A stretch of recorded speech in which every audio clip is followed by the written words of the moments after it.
I go to the elementary school close to my house. One day, my friend and I were at recess, so we were at the edge of the playground. On the other side of the fence was a parking lot that was usually empty.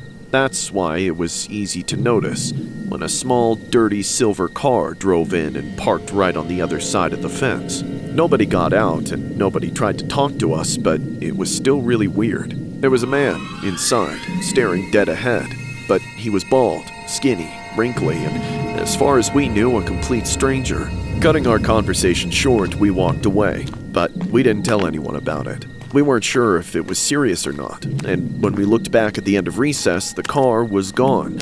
Later that day, after the dismissal bell finally rang, my friend and I met up again and started walking home. My house was only about a 10-minute bike ride away, and hers was a little bit farther, by 3 or 4 minutes. We hadn't even thought about the dirty silver car for hours, but then it showed up again. It appeared behind us out of nowhere. Soon, it was right on our tail, going the same exact speed as us. After what felt like forever, we finally got close to my house. I asked my friend if she wanted to stay at my house until her parents could pick us up, and she agreed in a heartbeat. Without another word, we made a mad dash for my garage. We made it, at least for now. As the garage door droned slowly downward, I saw that creepy man's car parked right in front of our driveway. The sun was a bit lowered now, shining perfectly onto his face. His mouth was in the shape of a wide open smile. His eyes were crossed, too. When the garage door closed on him, I ran around to the closest window in time to see him driving off. As scary as it was, my friend and I felt the tiniest bit bad. It seemed kind of like he maybe wasn't all there, like he had a mental problem. A few hours later, my friend was picked up by her parents. It would have been a really good idea to tell them about the man following us right then, but we figured we shouldn't worry our parents. The next morning, my friend came by my house to pick up her bike and ride the rest of the way to school with me. She said she hasn't seen the man on her way, so it seemed like everything would be all right. A few minutes went by where nothing happened, but then, before we knew it, he appeared out of thin air all over again, this time right next to us. He swerved off the road and drove onto the sidewalk. He stopped in front of us so fast that we both nearly plowed our bikes into the side of his car. Panicking, we crashed into the grass. We scrambled to our feet, trying to get back on our bikes and ride off before anything else happened. But then we saw the man getting out of his car, and the sheer sight of it made us freeze in our tracks. He was wearing nothing but a giant diaper. He stood with it, sagging between his legs as he stared at us, a pacifier pulsating in his mouth. Even as he sucked on it, he finally spoke after haunting us for so long. Goo goo gaga! Oh my god! Can one of you's mommies change my diaper? No! No! I made a messy! Change me! Get away from us! No. Eeny, meeny, miny, mo. I choose you! He ran at us. We tried to get away, but he grabbed me and lifted me over his shoulder. I screamed for help as loud as I could, but nobody was around but my friend. She came running back for me as the man started taking me back to his car. No matter how hard I hit him, punched him, or kicked him, he wouldn't let me go. I clawed and scratched at him with my nails, even bit him, but nothing made a difference. Finally, my friend reached out her hands and I grabbed them. Then we both pulled with everything we had. I slipped off the man's shoulder. Then my friend helped me to my feet and we ran for our lives. By then, the man had crawled back into his car and driven off, but he had no idea about this. We screamed bloody murder the whole way until we got help from the school. The police were called and they asked us a million questions. We told them everything, not hiding a single detail anymore. Soon, the man was arrested. I could have never imagined someone doing anything like what he did, but surprisingly, this was like a regular Tuesday for him. He had a long history of doing unbelievable things, like wearing diapers, exposing himself in public, including a lot of other stuff that everyone refuses to tell us about, even though we already went through all this. I swear to God, I never want to see another human being in a diaper, whether they're a baby or not.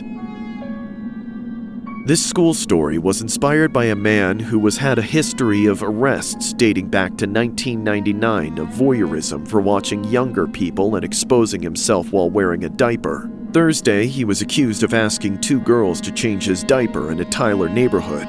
The suspect was Wesley Stephen Worrell, 46. In the latest incident, 2 girls were riding bikes and scooters through their neighborhood when they noticed a silver vehicle begin to follow them, stopping when they stopped. Later, on their way home, they noticed Worrell sitting in the vehicle in the parking lot of Andy Woods Elementary School.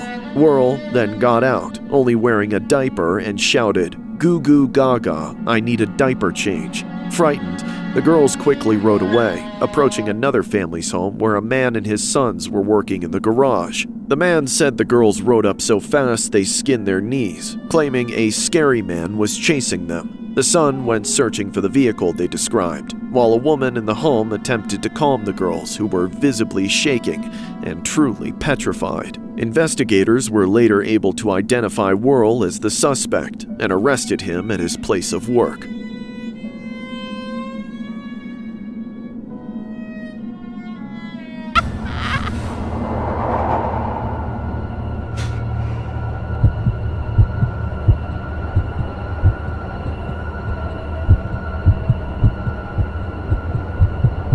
My wife and I retired to the countryside, on a little lake in the woods. We don't have many neighbors. The closest folks are a middle-aged lady and her adult son living together in a big empty house a ways down the road.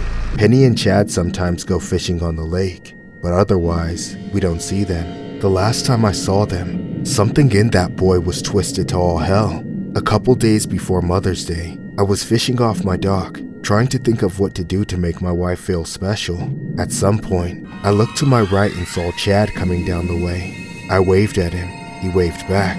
He didn't have a pole or anything on him, so I didn't know what he was getting up to, but I didn't ask. As he passed in front of my house, he stopped by the edge of the dock. He didn't get close enough to warrant me turning around to face him, so I just talked with my back turned to him. "Hey Jim, catch anything?" "Just bait so far." Got any plans for Mother's Day?" "Well, figured I'll spoil my old lady somehow. Still brainstorming, you see. How about yourself?" "Oh, my mom's gonna spoil, all right." That's a strange way to put it, but good luck to you, Chad." "Thanks, old-timer, but I'm not the one who needs it." That was the last thing he said to me. He kept going on his way. That weekend, for Mother's Day, I cooked a fancy dinner for my wife. We shared some cocktails on the dock at sunset, then went inside to watch one of her favorite movies before bed. I slept well, but at my old age, no matter how good I sleep, I have to get up to use the bathroom at least 2 or 3 times a night. As I started heading back to bed, I got sidetracked. I heard some commotion outside. I decided to do my own diligence and check just to be sure. When I got to the living room and peeked through the blinds, it was no animal out there, but a person, a man. My first thought was that I'd caught a robber right before he tried breaking in, though that idea quickly vanished when I recognized him. It was Chad. He was standing almost perfectly still, in the same spot I'd spoken to him just days ago. I stared, wondering what the hell he could be up to. Sensing my gaze, he broke his catatonic state and looked right back through the window. He saw me. I dropped the curtain and backed away.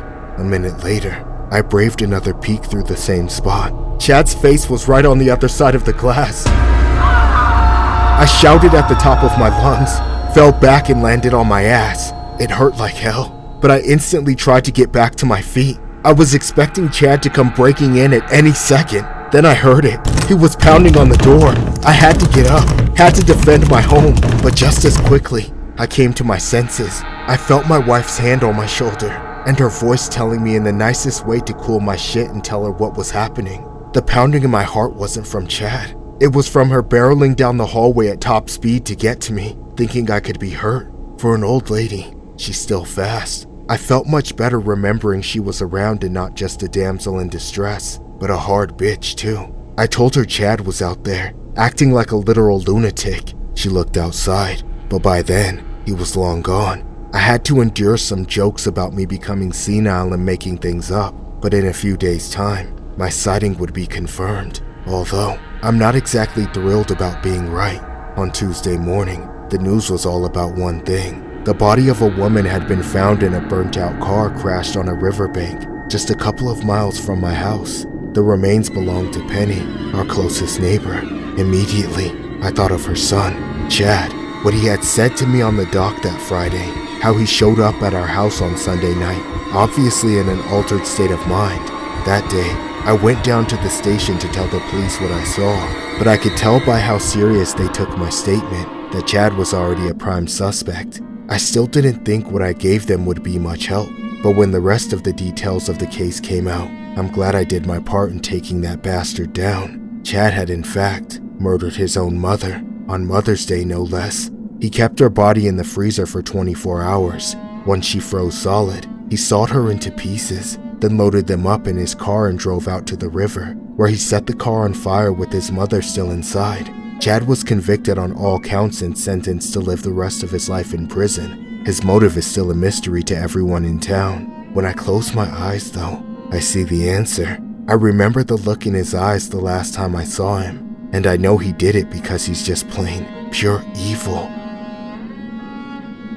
A mother who was said to have loved her son unconditionally was taken out by him in a gruesome Mother's Day slaying. Her remains were then dismembered by him and then set on fire as he desperately tried to cover his tracks. Police in Hartford, Alabama, received a call reporting a burnt-out vehicle was sitting along the river just 2 days after Mother's Day in 2019. When police got there, the car was almost destroyed, and yet they uncovered human remains inside of it. Those remains belonged to 56-year-old Penny Wilson Newton. The suspect was her 36-year-old son named Chad Brogdon. On the same day the call was made, Brogdon was seen coming out of the woodland area close to an elderly couple's home. This was the spot in which he had claimed to have been assaulted and left without his truck.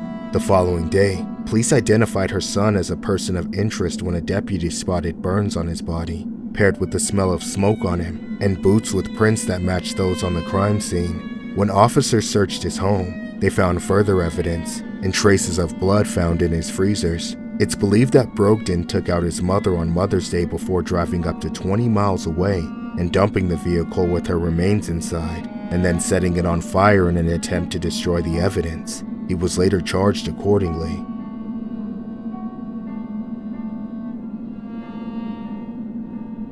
Follow lockdown procedures. Go into the nearest room or building, lock the door, and turn off all lights. Wait for the all clear from school officials or local authorities. Lockdown, lockdown.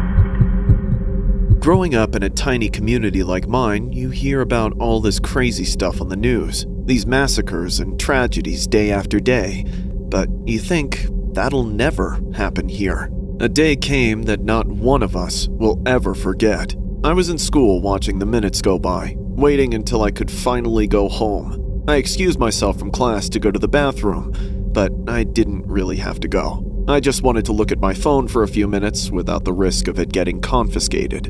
Luckily, the girls' room was completely empty.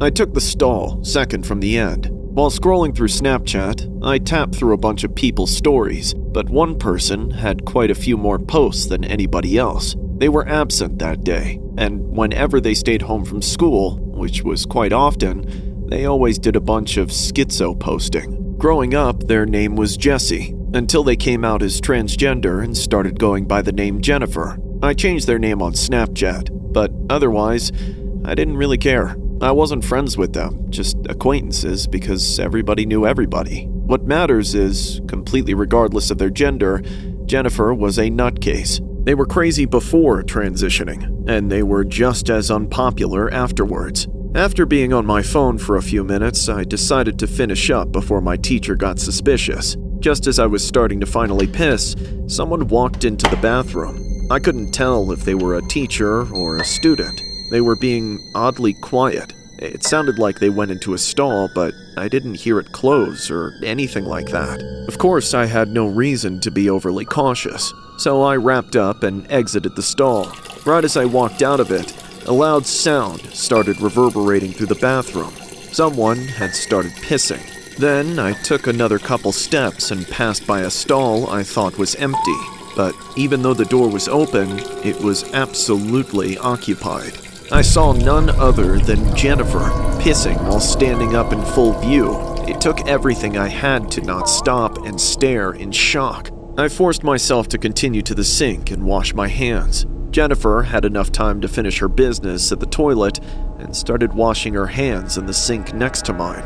That's when I saw the blood, a shocking amount of it, all over her. My hands froze under the tap. It didn't take long for Jennifer to catch me staring either. She then looked directly in my eye, a sickening smirk on her face. I couldn't tell what was going through her head. When Jennifer turned off the faucet, she also reached over to shut off my sink as well. This action brought her close to my face, close enough for me to smell the pungent sweat in her pits. That, and the distinct metallic stench of blood. It wasn't paint, and she hadn't gotten all of it off yet. When she whispered to me, I knew there was no right answer. Every word was sealing my fate. "What are you staring at, princess?" Nothing. I don't have a problem with you being in here, I swear. "Really? Don't tell me you're not used to the sight of blood." It's not that. I'm not used to people using the bathroom with the door open. That's all. Did I forget to close it? Man, my bad. I was just practicing my aim. How would you like to help me with target practice? A chill ran through my whole body. Regardless of what she meant, I wasn't sticking around to find out. I immediately turned around and ran. I sprinted down the hallway, not looking back until I was at the stairwell. My plan was to just make sure that she didn't follow me back to my class, maybe double back across the second floor. But then, I saw her, not running, but just then exiting the bathroom. She looked at me across the distance with a look on her face I'll never forget. Then, she crossed the hall and entered the classroom I came from. A moment later, the shots started. I was no hero. Any chance I might have had to warn people was long gone, and doing so might have gotten me killed anyway. I saw my exit, and I took it. By the time the massacre was over, she had killed 8 people. The first 2 were at her house. The blood I saw her washing from her hands belonged to them. Then, she came to school and killed 6 more before taking the easy way out. Like a coward, she made sure she would never stand trial, never face justice for what she did, if she even had any. All we know is that our town will never be the same, and I can't stop thinking about how close I came to being one of her victims. This story was inspired by a horrific incident regarding a teenage suspect involved in a mass shooting in Tumbler Ridge. Police say the 18-year-old suspect was Jesse Van Rootseller, who was found dead on the scene, took out 8 people, and then doing the unthinkable to themselves. The suspect had been the subject of a number of police visits in recent years because of mental health issues, and used to have a firearms license. It is unclear who owned the firearms used in the attack, or what the motive was. 5 students and a teacher were taken out, and at least 25 others were injured at Tumbler Ridge Secondary School. 2 others, the suspect's mother and stepbrother, were found dead at a nearby home when the attack began. Van Rootseller was born a biological male, but identified as a female. A 2021 Facebook post from the suspect's mother, Jennifer Strang, described how the teenager was infatuated with firearms.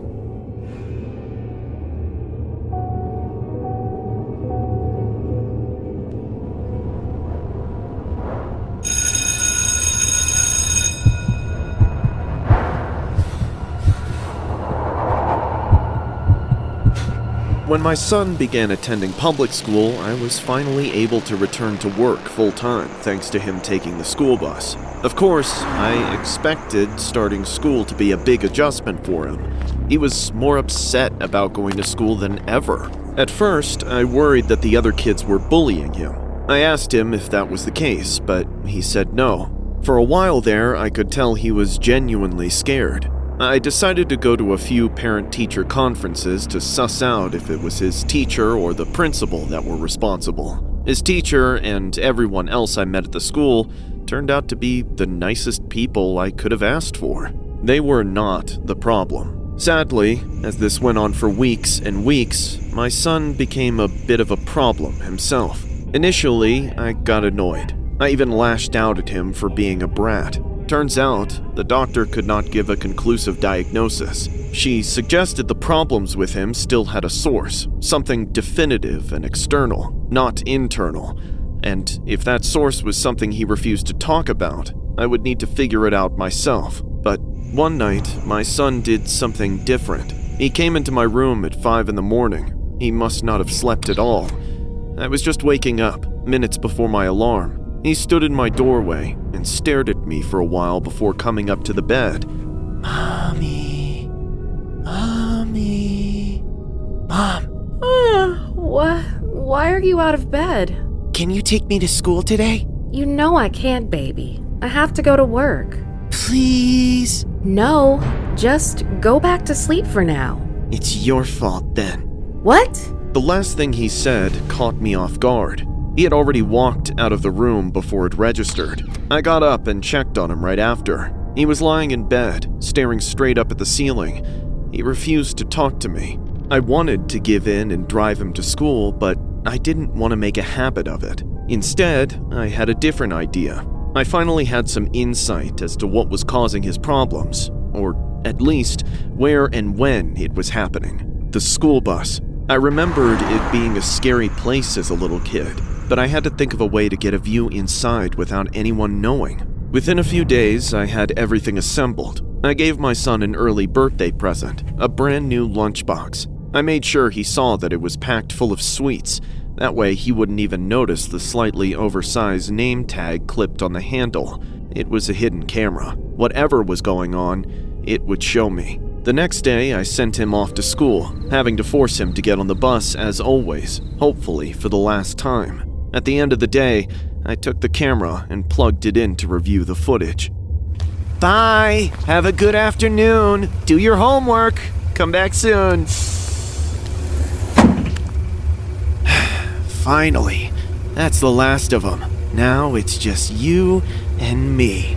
This is my favorite part of the day. Isn't it yours? Still tight-lipped, huh? Nothing wrong with that. You look really handsome today. Mind if I take a picture? I said smile! That's better. That'll be the money shot soon. But I guess I have to take you home for now. Hey, you know what? It's Friday. You've been at school all week. I've been working all week. Why don't we get more comfortable? Come on up here and sit on your bus driver's lap. I don't wanna... Oh, don't be a tease. It's just for a few minutes. Someday, you'll learn it's easier when you just do what you're told. The whole time, it was the bus driver. I never thought my son being the first kid on the bus in the mornings and the last one off at the end of the day would ever be a problem, would ever put him through something so horrible. I wanted to throw up. I knew that footage was only scratching the surface of all the things that detestable bus driver was doing to my son. I reported him to the school and had him arrested immediately, which in turn revealed the extent of his sickness. On the internet, he was a downright prolific consumer and trader of explicit materials to countless other offenders like him. Much of that material was gathered right from the school bus he drove every single day. I wish I had found out about this and put a stop to it from the very beginning. I dread to find out how much my son suffered.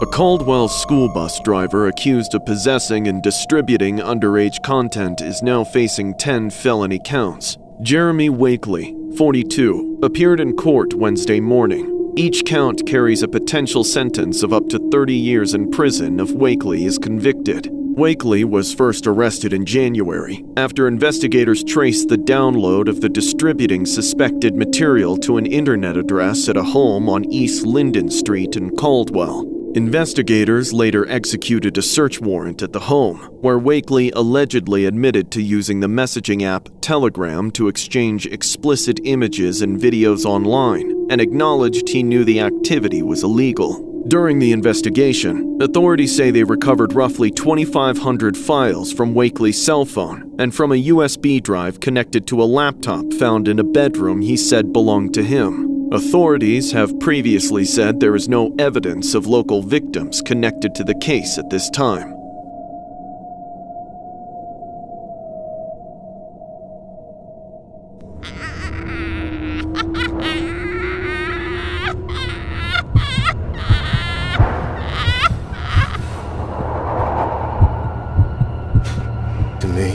Mother's Day is the most unbearable, terrifying day of the year. For years, my mother has been on a downward spiral. Dad disappeared at the first onset of her mental decline, leaving me to deal with it entirely on my own. She's got a delightful combination of schizophrenia, manic depressive disorder, and now, early onset dementia, which is the only inheritance I'll ever get from her. On top of that, she's decided that I'm responsible for everything wrong in her life. That means taking care of the house, cooking for her, cleaning up after her, making sure she takes her mood stabilizers, antipsychotics, and all her other medications. And then on Mother's Day, I go from being her maid, nurse, and personal chef to her slave and personal whipping boy. I keep telling myself that as soon as I turn 18, I'll move out and put her in some kind of facility. Unfortunately, I'm not so sure I'll make it that long anymore. Whenever she talks to me, instead of saying, "I wish I never had you," or "You ruined me," she just says, I wish you were dead. It's not just an occasional thing either. It's every time I enter the room. Anytime I ask her a question, that's the answer. She mutters it under her breath like a mantra. I even hear her whispering it in her sleep. I hope you die. It gives me chills every damn time, but there's nothing I can do. It's not a direct threat, and nobody will believe me when I say she really means it. Last night, my worst fear became reality. I had just put my mother to bed, made her take one of her tranquilizers, and listened to all the terrible things she thought about me. I sat in the room to make sure the muscle relaxer took effect, and when her breathing slowed, I headed out to the living room to try and unwind. I didn't make it 10 steps out of the room before she jumped on my back. She came out of nowhere, completely silent until she had her hands around my throat, trying to strangle me to death. I went down to my knees, prying at her arms to get a fraction of breath. I thought I was going to die, but then the adrenaline kicked in and I overpowered her, slipping under her arms and turning around to pin her down. I forced her onto the ground, using every ounce of strength I had to keep her from worming her way out. I was never a fighter, and going against an insane person felt impossible. Luckily, there was another bottle of muscle relaxers on the countertop, just within reach. I just kept grabbing pills and shoving them into her mouth, then holding her jaw closed. But eventually, the massive dose finally took effect. Once she went limp, I dragged her back to bed. Afterwards, while I was trying to calm down, I suddenly realized Mother's Day was coming up. She always got worse around Mother's Day. She would probably try to use a weapon. I went around the house, locating and hiding all the knives, forks, and anything else that could be used to hurt me. I didn't sleep the rest of that night. I tried to go about the next day like normal, but in the evening, I started to panic. I decided to sleep in my closet and set up a spare blanket and pillow under the covers of my bed as a decoy in case my mother attacked me in the night. That might have been the best decision of my life. At midnight, I heard my doorbell rattling. She was picking the lock with a bobby pin like she did 1,000 times. It didn't take her long to gain entry. I watched through the slats in the closet door as she crept up to my bed in the darkness. She was too insane to realize it was all just fluff. She really thought it was me. Right before my eyes, my mother took out a knife she had hidden in her nightgown, then plunged it right into the heart of my bed. She started stabbing and ripping the covers to shreds, screaming in fury. In the middle of her rampage, I leapt from the closet and tackled my mother. Mom, let go! Drop the knife! Get off me, you parasite! Why won't you just die? Mom! She left me with no choice. I pinned my knee against her elbow, then pulled it back with all my might, ripping it right out of the socket. Finally, the line had been crossed. My actions incapacitated her, though her broken mind allowed her to use 100% of her strength. I can still feel the energy of that snap vibrating through my hands. Once I came to terms with what I did, I tied her up again, then called the police and sat on her until they arrived. It's funny, now that she's locked up in the psych ward, she's telling everyone all about the different ways she tried to kill me. She apparently tried to hire a hitman, but that never worked out. I guess that's not funny to anyone but me. After all the shit I've been through, I don't expect I'll grow up to be a normal person. This Mother's Day story was inspired by an incident regarding a mother who tried to hire a hitman from a fake website to take out her son. Jasmine Paez, 20, was arrested in July 2023 at the age of 18. after the owner of rentahitman.com, a parody website masquerading as a hitman for hire service, contacted police claiming that Paez submitted a request to have her son taken out. The owner of the site, Robert Ines, told the outlet that although he received plenty of requests of varying legitimacy, Paez's request was particularly disturbing because of the age of the victim and the fact that she sent images of Paez's son, and the fact that she sent images of the boy and his exact location. During Paez's hearing, her attorney indicated that Paez's child may have been a product of incest. Paez reportedly started a relationship with another teenager sometime after having the child, but the teenager broke up with her after learning she was a mother. Paez's attorney posed that this breakup may have led to her contacting the Rent a Hitman website. She pled guilty as part of a plea deal that allowed her to avoid over a decade in prison.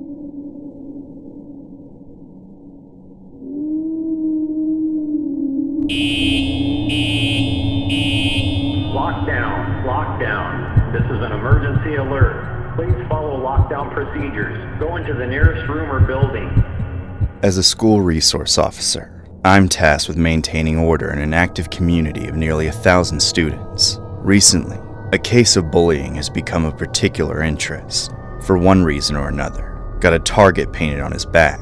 He's been picked on and humiliated by dozens of different students through various means and over an extended period of time. He's never fought back. They take his kindness for weakness and abuse it. Unfortunately, almost everything I've tried to do to remedy the situation before it went critical ended up in a terrible feedback loop. All the offending students I punished simply fed into an intensified hatred of Ivan. With little other option, I've resorted to just protecting Ivan the best I can. One day, Ivan just snapped. It was quiet that day. It must have been around 1 o'clock. Suddenly, my radio crackled, and a panicked voice shattered the quiet. Barnes, hurry! Get to building! The lockdown alarm rang. I tried to turn up my radio and asked them to repeat, but it was too late. The sounds of panic, fleeing, and screaming were pouring in from the hall, and whoever that teacher was, their hands were way too full to get back to me. I couldn't hear the location, but the voice sounded familiar. I decided to make my way to that teacher's classroom on the other side of campus. As I stepped out of the break room, I entered the hallway in the last moments of the scramble for cover. Everyone was following the drills, but under the ensuing radio silence, I couldn't get any more information. Quickly, I hustled across the school, my weapon already drawn. Moment by moment, I cleared section after section. I knew reinforcements would be on their way, but they would be waiting on my call to enter the building. There was a chance that going in too brashly would lead to more panic and further casualties. It was up to me, but it was so damn quiet. My ears were ringing, my heart pounding in my head. It had been years since I felt the pressure this on. But why? For all I knew, this was a false alarm. But something in my gut said otherwise, ripping me right out of my head. I rounded a corner and saw there was a student at the far end of the hall. They had a knife in their hand. They were covered in blood, and they were facing me, alone, as if they heard me coming. Instantly, my arms rose up to point my gun downrange at the target.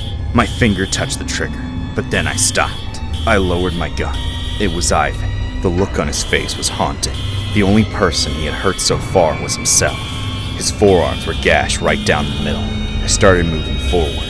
This alarmed Ivan, prompting him to raise the knife at me and start spewing his threats. Stay away from me! I'll kill you too!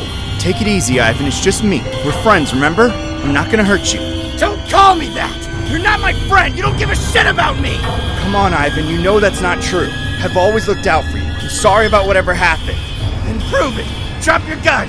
Do it now! Alright, I'm dropping my gun. After closing in about 20 feet, I stopped momentarily to take a knee and place my gun on the ground. Then I kept going. I could see from this distance that Ivan was shaking. You see, I did it. Now it's your turn. Put down the knife, Ivan. Now! We can work this out, Ivan, but only if we're both unarmed, okay? You're lying! You just want to put me in prison! You won't go to jail, not unless you hurt someone. We can take you to some place to get help. I don't want their help! In a split second, one of my worst fears became reality. Ivan put the blade to his throat. With nobody else around to threaten, he thought this was his only leverage, but I still took a chance. It was so close. As soon as I saw him hesitate, I pushed forward. Stay back! I'll do it! This is He's on you! I know you don't want to do that, Ivan. Just give me the knife. Stay away! Ivan, please! Out of nowhere, the knife came back toward me. Time froze, and the next moment I remember, I had Ivan's wrist in my hand, nearly crushing it, holding back the knife just inches from my neck. Had he been any stronger, had I been any slower, a very different sight might have been my last. However, in that moment, Ivan knew he had no other path forward but to comply. With my free hand, I wrenched the knife from his grasp. He offered no resistance to it. His body went limp, barely standing. I tossed the knife behind my back and put my arm around under his shoulders to support him before he fell. The blood loss, the adrenaline, the extreme emotions, all of it took a toll on him. With Ivan finally restrained, I arrested him under the Baker Act, giving him a bit of grace from criminal charges. He's been out of school for a while now, recovering in a mental health facility I won't disclose. I hope he's doing better now, because I'll never forget the moment he almost threw his life away. Rockville High School was briefly locked down and a classroom was evacuated, as a school resource officer convinced a student to turn over the small pocket knife he had. School staff alerted the school resource officer at 1:35 p.m., and staff members were able to quickly evacuate the other students from the classroom.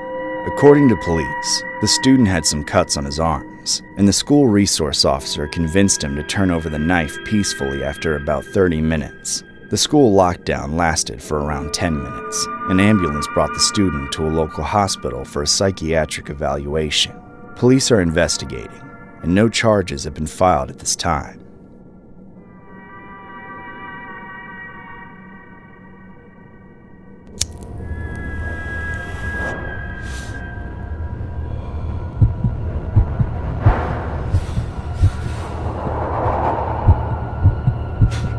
Bud is my life. Without it, I'm nothing. Unlike all the losers who spend every day of their lives slaving away for the man, I did the smart thing. I stayed at home and took over the basement. What good is work anyway? My mom cooks, cleans, pays the mortgage, and still has plenty left over to give me an allowance. Honestly, I think I'm living the dream. Unfortunately, there is one truly pressing issue in my life: my tolerance. I don't believe in tolerance breaks, and since I've been smoking every day for almost 10 years now, my tolerance is crazy high. Every year to celebrate 420, I try to break through that ceiling. I save up as much money as I can, then do a total blowout. I buy as much flour, extract, and/or edibles as I can. Then I do it all in the span of one night to get as blazed as humanly possible. Sadly, that barely even works anymore. So this year, I made sure my plug didn't hold nothing out on me. I wanted the strongest shit he had no matter the price, and I wasn't going to accept anything less. He was reluctant at first, but after a lot of pressure, he finally gave in and promised he'd give me the strongest stuff he'd ever stocked. As usual, I set up the deal for the night before 420. That way I could get home and start the celebration at the stroke of midnight. I snuck out of the house after my mom went to bed, then walked to the local park. I sat down on the same bench as always. Then a bit later, the plug sat down next to me. "What's up, bro? You good?" "Yeah, I'm good, bro. You got the stuff?" "You know I got it, bro. Just keep it down." "Come on, man. Why so serious?" "This shit is next level, man. I'm telling you. You gotta keep it on the DL, you feel?" "Yeah, I feel. So what's it called?" "The strain, bro. What's the name?" "It's, MILF Nectar. It'll change your life, bro. Trust." "Bet, bro, bet. Here's the dough. Let me have it." "Alright, bro. But don't say I didn't warn you." "Wait, what?" "Huh. Must be in a hurry." With the pack successfully acquired, I skipped all the way back home. I snuck down to the basement, then packed the fattest bowl of my life and let it rip. And let me just say, that shit put me on my ass faster than anything I'd ever smoked. It was like I blasted off into some completely different dimension. My tolerance was non-existent. I broke through and then some. I could hear colors, feel smells, and somehow it got even trippier than that. I heard someone walking down the stairs. I freaked out, thinking it was my mom at first. But then, I saw none other than the one and only Snoop Dogg himself, in the flesh, chilling in my basement. It should come as no surprise, but Snoop Dogg is my lifelong idol. I always wanted to meet him, and it felt like fate that he showed up right then. "Snoop, my man, what you doing here?" "Smells some real good shit, man. You know I had to come check it." Hell yeah, dude, take a seat, I got you. Now, I know you like the blunts, but I'm not that good at rolling, so just give me a sec, alright? Take your time, G. I'm right where I want to be. Damn, he speaks in rhymes all the time. So cool. Despite being debilitatingly high, I got to work rolling Snoop a blunt, but I quickly ran into trouble. I felt so much pressure to do it perfectly, yet all of a sudden, my grinder was too sticky. All my blunt wraps were stale, and no matter what I did, I just couldn't get the damn things to stick. Snoop started to get impatient. He didn't like waiting to get high.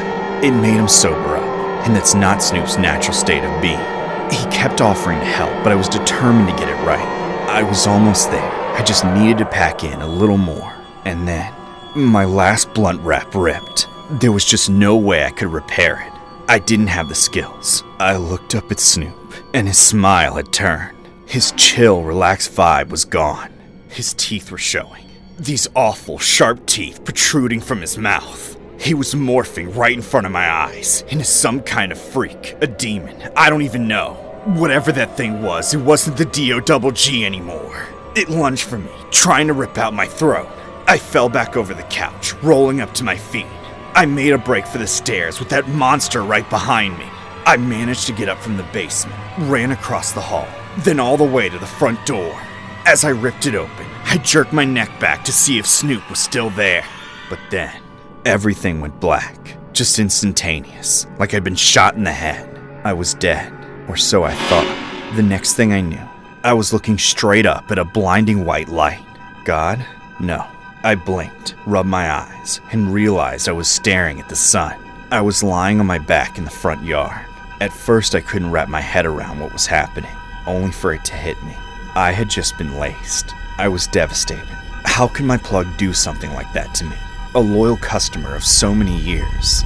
But it's not like I can do anything about it. If I report it, I'd just be ratting myself out too. Ever since then, I haven't been able to smoke. I just get sent back to that place, trapped in the same hell with that thing wearing Snoop Dogg's skin like a suit.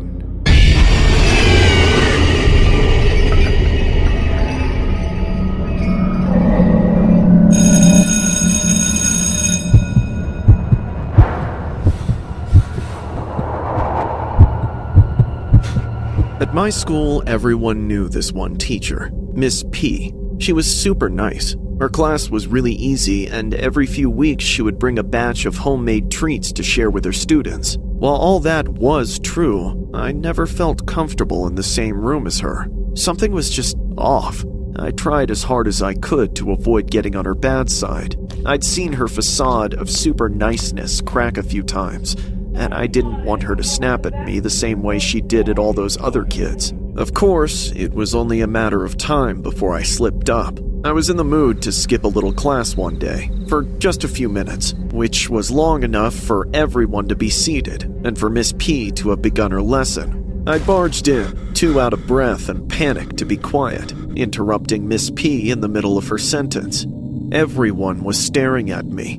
After I stood there for a few awkward as hell seconds, I excused myself, apologized for being late, then quietly went to my usual seat. Damn, why did it have to be in the front row? I sat all the way at the far end of the class, and the moment my butt touched the chair, Miss P slid off her stool, making her way to me with a whole new purpose in her step.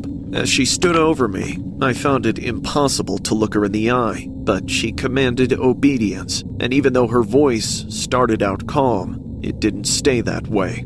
Alex, why are you late to my class? Do you not respect me? No, ma'am. Do you just not give a shit about what I have to say? No, ma'am. Look at me, Alex! Good boy. Now, are you going to swallow your pride and come to class on time tomorrow? Yes, ma'am. That moment was humiliating. And of course, right after ripping my balls off, she put her old mask on and went back to teaching with her normal level of nauseating niceness, like nothing happened. Then, at the end of class, she asked me to stay behind while everyone else left for the day. I was sure the teeth pulling was about to resume, but actually, it was the opposite. She apologized for going too far when reprimanding me, even offering me a snack, another one of her homemade goodies, as she called them. But I was in no position to refuse. Being as nice as I could, I asked what she made them with, to which she replied that they were vegan, gluten-free, allergen-free, and low-carb, made with coconut oil and monk fruit and a bunch of other yogi-sounding ingredients. I went away thinking that's where the off flavors and slimy textures came from in her brownies, and thought little else of it. Just a little longer. Come on. Almost there. Done. Wow, they look perfect. Thanks again for your contribution, Mr. Donor. There's a lot more where that came from. Good, because I know they're going to love these. The next day, despite having already given me an apology brownie yesterday, Miss P gave the entire class cupcakes as reparations for the terrible scene they had to witness. The embarrassment was still fresh, and the giggles I heard around the classroom didn't ease my suffering. But nobody batted an eye about the cupcakes. Everyone enjoyed home-baked goods, chock full of sugar, or whatever weird sweetener she used, even if there was a bit of an aftertaste. That would have been the end of it. Nobody I knew was any the wiser about what truly was going on with Miss P, and for that matter, her husband. It was purely fate that the criminal case being amassed against the two of them became public just a week later. The cupcakes, they were tainted, laced with Miss P's husband's bodily fluids, and we ate them. All of us, each and every one of us, ate the whole fucking thing. We were sick to our stomachs for days. It was swimming around in our stomachs, marching through our intestines, absorbing into bloodstreams and becoming part of our bodies, perhaps forever. I can't even say that's all those monsters did. Their crimes stretched far beyond just my classroom. Multiple years, multiple students, all for their momentary pleasure, even as they rot in prison for the rest of their lives. Knowing I was probably spared the worst of it, I still have to wonder what else I unknowingly consumed from all those times I ate what Miss P gave me. A former teacher in Louisiana, who admitted to giving her students tainted cupcakes among other crimes, was sentenced to 40 years in prison. Cynthia Perkins issued an apology in court to her family, former friends, former co-workers, students, victims, and Livingston Parish before her sentencing. Perkins accepted a plea deal from prosecutors in exchange for testifying against her ex-husband, Dennis Perkins. She pleaded guilty on February 14th. Per the plea deal, Cynthia had to agree to certain facts in the case, such as assisting her husband in the crimes and lacing desserts with Dennis's bodily fluid before giving them to the students. The former teacher was sentenced to 40 years at hard labor without benefit of probation or parole. Dennis Perkins has pleaded not guilty to the charges, and his trial is set for a later date.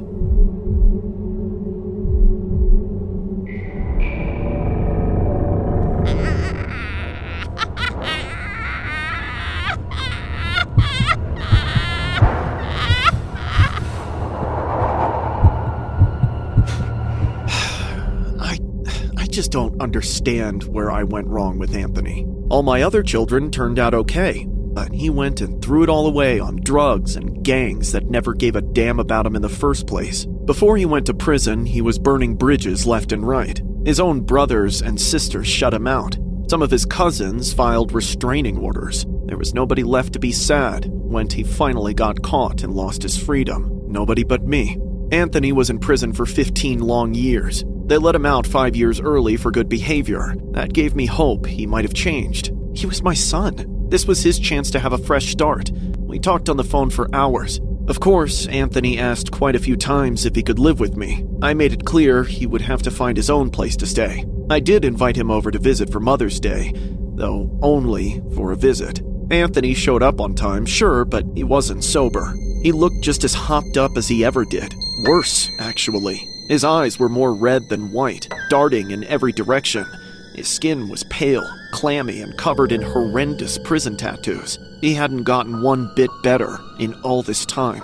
Disappointed, I went to slam the door in his face, but he jammed his foot in, begging for one more chance. He had brought with him some flowers and a card, thinking he could get me to let him in by slipping them through the door. But in the end, I gave up. I said I would let him visit for Mother's Day, so at the very least, I would let him remain in my house for a few hours, rather than let him bang on the door all day. Inside, it was like we didn't miss a day. We started arguing and screaming at each other almost immediately. I called him what he was, and he blamed all his mistakes on me. Nothing had changed. We went back and forth at each other's throats for the whole day until we were both exhausted. Perhaps exhausted enough to have a civil conversation. That's what I was hoping for, at least. We'd both screamed our voices out. I was in the kitchen, fighting through tears to make dinner. Anthony had been watching TV in the living room, but then he came to talk to me. Hey, Ma? What is it, Anthony? I just wanted to say, I'm sorry. I didn't mean it to happen like this, but I guess old habits die hard. Ugh, you're stubborn. That you got from your father. Everything else, well, I don't know. I'm sorry too. I think that sounds like progress. How about a hug? You know I'm not a hugger. Come on, it's a special occasion, ain't it? Bring it in. All right, but don't tell anyone about this. It was awkward for the first few seconds, but then it felt like a welcome change of pace, only for it to become awkward again when it went on for a little too long, then way too long. Anthony's hands were sliding down my back, his fingertips tracing my spine. I couldn't believe it. He was trying to get into my pants. I pushed him away as hard as I could. Then I grabbed the wooden spoon and started smacking him upside the head, sending him cowering back toward the dining table. What the hell is wrong with you? Touching your own mother like that? I'm sorry, Ma. I'm sorry. Explain yourself. It's just in prison, you know. It's been so long since I've seen a woman, let alone been close enough to touch her.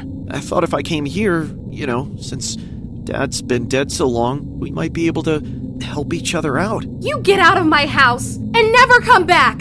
For a long while, Anthony just stood there, his hands cowering over his face, his eyes darting all around. What was he doing? I didn't notice what he was up to until it was too late, but he reached back and grabbed a garden trowel, then swung it at me. He hit me right in the temple. My eyes filled with blood, and my ears rang like a gun went off. He hit me worse than he ever had. I fought through the pain to look at him again, but when I saw his face, I knew he wasn't regretting it. He was reveling in it. Running for my life, I darted out of the kitchen to get outside and call for help. I made it as far as the door to the carport, but then he pushed me down the steps. I slammed onto the concrete, and the next instant, Anthony was on top of me. From that moment, the blows never stopped.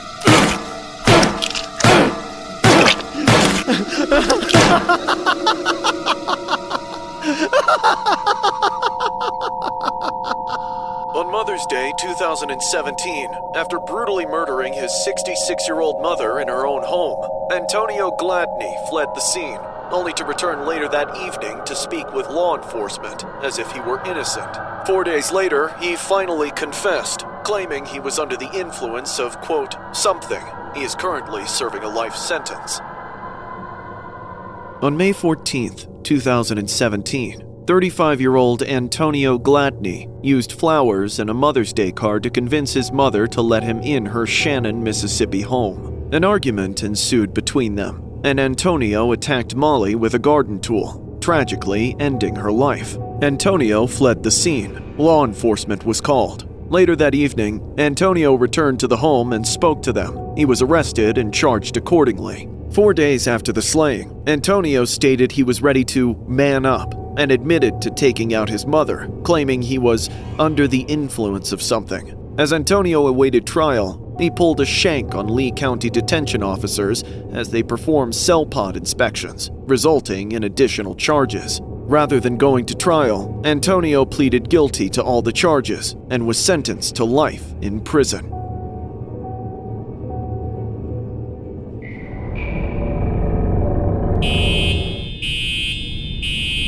Lockdown, lockdown. This is an emergency alert. Please follow lockdown procedures. Go into the nearest room or building. I don't have a lot of friends at school.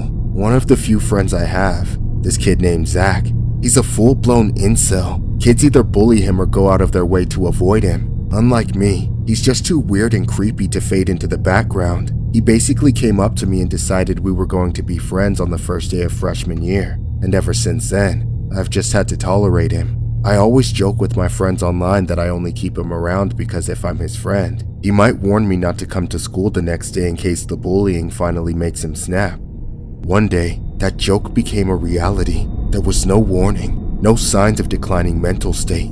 I was probably the first person at school to get any indication that Zach was up to something. It started out like any other day. I had just got off the bus, and I was waiting to get breakfast in the cafeteria, when Zach suddenly pulled me out of the line to tell me something. He was wearing the same clothes he always did, his worn-out backpack clinched all the way up to his shoulders, but something else was there too. He had a new, different bag slung under his arm. It was black and sturdy, but too small to fit a laptop or even a regular-sized notebook. I didn't have to bring it up either, because it was all he wanted to talk about. Dude, you're gonna make me miss breakfast. What do you want? Shh, just be quiet and take this. I need you to keep it a secret for me. Your brand new bag? Wait, did you steal it? No, it's mine. I just have to get rid of it for a bit. Well, what's in it? It's a camera, a really expensive one. So promise me you won't open it. And you brought it to school, why? Look, I was just trying to take pictures of some girls for, but then a couple of guys saw me and now they want to smash my camera and kick my ass.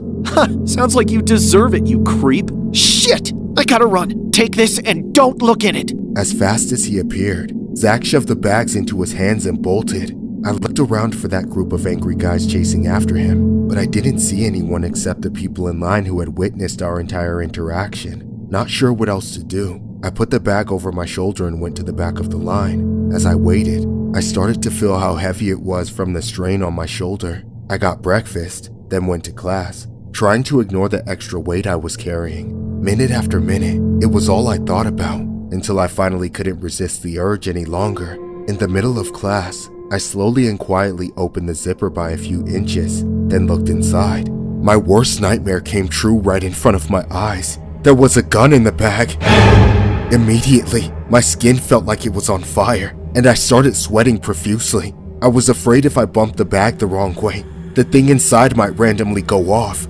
After 20 more agonizing minutes, that class period ended, and I had my chance. On the way to my next class, I walked by a bush and placed the bag behind it as discreetly as I could. I planned to tell Zach where I stashed it. A few hours later, school was almost over. Once I left, I'd be home free, but the school had other plans. Suddenly, someone got on the intercom and said the school was in lockdown. I started freaking out all over again. I couldn't tell anyone. I couldn't let anyone know. I had to keep quiet and follow instructions. The teacher locked the door, turned out the lights, then directed us all under our desks. We hid there, as many kids whispered and wondered if our school was next in the string of recent shootings. Meanwhile, I was silently terrified that someone had found the bag and was using the gun inside the school. As we began to hear screaming in the halls, the mood shifted. We all still hoped it was just some stupid kids playing a crude joke, but it seemed like blood was really being spilled out there. Then, after almost an hour, the lockdown was lifted. Despite how grim things seemed, nothing bad had actually happened. I left the class with everyone a few minutes later. Then I started making my way to the buses. And yeah, just before I was able to step onto the bus, 2 police officers stopped me and told me to come with them. They led me to the principal's office, where a dozen other cops and school administrators were waiting for me. Just my luck, someone had found the bag, and I was right there on camera, stashing it. I flipped on Zach instantly, not caring about him at all, just wanting him to take the blame for the shit he dragged me into. Of course, even though Zach got arrested for bringing the gun, I couldn't avoid getting taken into custody either. I'm in nearly as much trouble as him for knowing about it and not reporting it. All this time, I was friends with Zach as a safety measure, just for him to ruin my life. This school lockdown story was inspired by an incident involving 2 students who have been charged following a weapons call that forced the lockdown of 3 Port Colborne, Ontario schools. Niagara police say Port Colborne High, Still Street, and McKay Public were placed into hold and secure protocol amid reports of a student with a firearm. Investigators say a gun wasn't located inside Port Colborne High, near Still High, and Elkin Street after a thorough search with a canine unit. However, One would be seized at a location outside the learning facility. There were no injuries in the incident, and students were sent home early. The 2 students are facing charges connected with possessing a firearm. One of the teens has an additional charge for careless use of a firearm.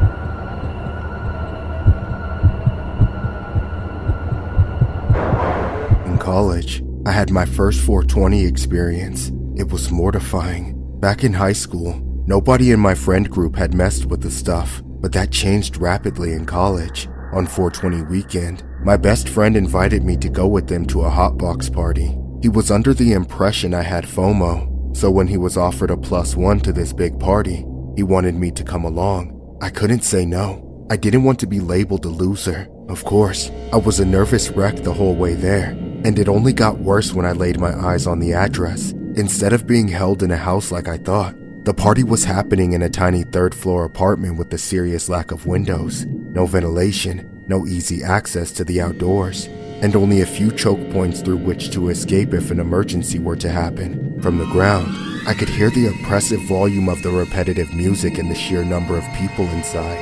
I tried to back out, but my friend was already headed up the stairs, and he was my only ride. So I had to follow through with this. Inside, it was more packed than I could have possibly imagined. People were crammed shoulder to shoulder, smoke billowing out of every mouth, filling the room with a thick, heavy haze. There were no normal lights, just dim, unnatural LEDs, constantly swiveling and flashing and changing colors, with lasers racing and spinning through the screen of smoke. The floor sagged beneath my feet, under the weight of hundreds of people testing it to its absolute limit. I had no idea where to go or how to get there. I just held on to my friend's shoulder as he weaved through the dense crowd. But then, I lost him. The music swelled. Everyone began cheering and shouting some random lyrics as a wave barreled through, pulling my friend out of my grasp. It was too loud to call his name. I couldn't see well enough to find him. I'd only been there a minute, and I was already waiting alone in the deep end. All around me were faces and characters I had never seen. The type of people I never wanted to be this close to.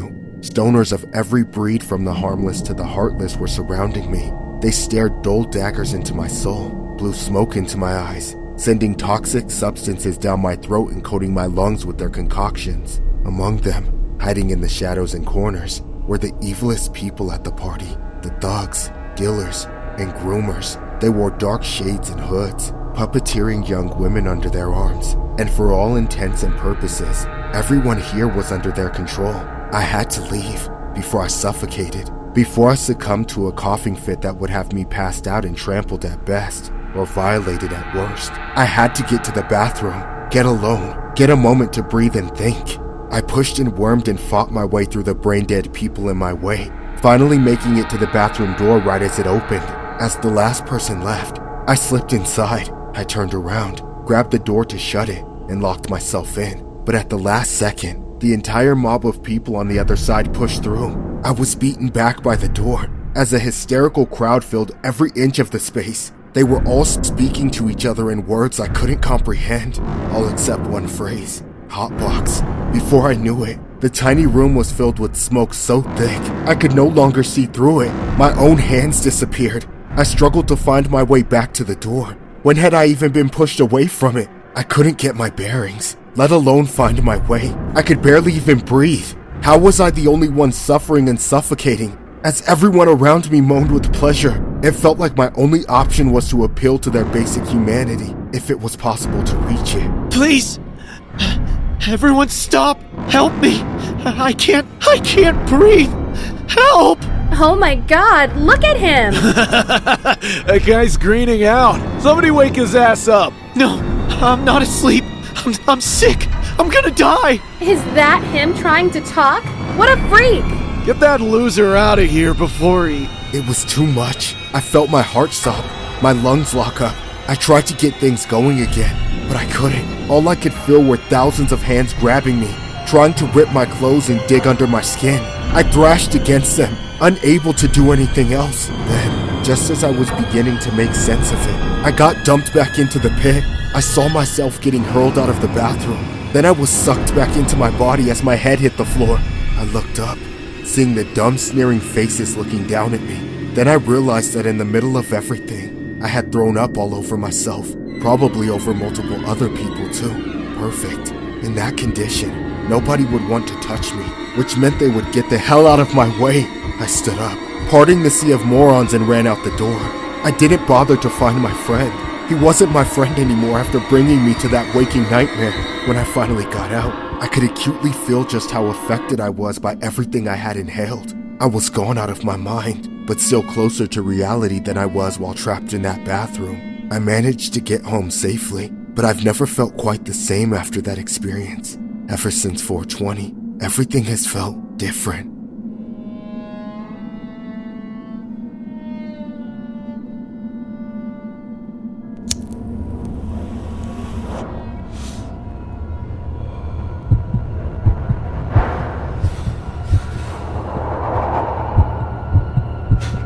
When my girlfriends invited me to go to an underground 420 rave, the rave was on the outskirts of town, set up in an empty warehouse. I knew it was going to be awesome before I even walked in, and once I joined the crowd, I felt right at home. Obviously, I pre-gamed, so I had a good buzz going from the start. The music was amazing. There must have been hundreds of us. On the other hand, I knew the bathrooms were probably full of people doing God knows what, but I wasn't interested. All I wanted to do was dance, remain in the spotlight, and stay drunk and lifted, nothing else. After a while, I needed a break to catch my breath, fetch myself a drink, and recharge, so I could get back into it. I lost the friends I came with, but that didn't worry me. Honestly, the only problem I was having with the rave at that point was the line to the bar. Not having anyone to talk to while I waited made it boring as hell, and eventually landed on someone who was already looking my way. There was a guy dancing on his own at the edge of the crowd. I should have looked away sooner, but we held eye contact for a few seconds before I could pretend not to be interested. As I expected, he made his way over to me and struck up conversation. Hey, wanna go outside and smoke a J? Sure, screw this line. Just like that, I followed him out of a side entrance. He didn't lead me to some dark, sketchy alley, which I appreciated. We were in the parking lot, and I quickly realized we also weren't going to be leaning against the walls of the warehouse. We were going to his car. I didn't mind this either, but when we got to his BMW, he handed me a joint, a lighter, and another question. Rather than stand outside under the fluorescent lamps or sit in his car and go nowhere, he offered to circle around while we smoked. Then he'd park in the same spot, and we'd go back in. I liked the idea of some fresh moving air and a change of scenery, so I agreed. Sitting down in the passenger seat, I sparked up, took a few hits, then handed it over to him. He didn't take it. He just waved his hand, saying he had rolled his own and didn't like to share. I shrugged, taking the joint back to my lips and hitting it again. Despite it being a little unusual, knowing I didn't have to share was kind of nice. I took my time with it, savored it, trying to really appreciate the flavor and mouthfeel, and all that stuff nerdy stoners were always talking about. Except, I looked back over to the guy a minute or two later and saw he still didn't have a joint in his hand. He had one hand on the steering wheel and the other was resting outside the window, almost like he was pretending to smoke, but he really wasn't. This time, I questioned him a bit more, and then it hit me. What's up? Huh? Where's your joint, dude? You said you had your own, but I don't see one. Don't make me smoke alone. Oh, it's chill. I'm just waiting until we get to our destination. I don't want to get a DUI or anything. Destination? I thought you said we were going back. Wait, where are you taking me? Relax. Just finish your joint. No, what's your problem? I thought you were cool. Damn it, hey! Either smoke this joint with me or pull over and let me out right now! You hear me? Hello? Shut up! Just be grateful and smoke it! My jaw clamped shut in shock. This was really happening. I was being abducted. Before I knew it, God knows what would be happening to me. The man reached over, and I expected him to grab or grope me, but he rested his arm on the center console and took a white-knuckle grip on the lever to open it. He kept it there for a moment. I knew if I didn't keep smoking the joint he gave me and ingested whatever he laced it with, that box was going to open, and its contents would be used against me. With no other choice, I took a hit and inhaled once more. I hadn't noticed before, but there was absolutely something wrong with that smoke. Every millisecond it spent in my lungs The more numb I became, everything was fading away, my only chance to escape. With no warning, I reached over and struck the burning end of the joint into his eyes. Ah! Oh, you bitch! Let me out! The car swerved as he jerked the wheel in pain and lost control. He slammed on the brakes to keep it from flying off the road, and before he could speed up again and grab me, I unlocked the door and jumped out. I hit the ground at high speed, tumbling and scraping the skin off my body. I didn't feel a thing. I stood up without missing a beat and started running from his car as it sped away. I flailed my arms like a crazy woman at the next car coming down the road, forcing them to stop for me. I begged them to call the police, and once they agreed, I knew I would be okay. I don't remember much of what happened for the next 24 hours, as the chemicals took effect and basically wiped my memory. When I came back, I was in the hospital, recovering from a nasty road rash. The cops took my statement, but it didn't help find the man who tried to abduct me. I never got the guy's name, never once looked at his license plate or anything else. I just knew what kind of car he drove. Nobody even saw us together. I still bear the scars of what happened that night, but they are merely reminders of the fate I narrowly avoided. A living nightmare I would never wish upon my worst enemy. Every 420, this horrible memory resurfaces.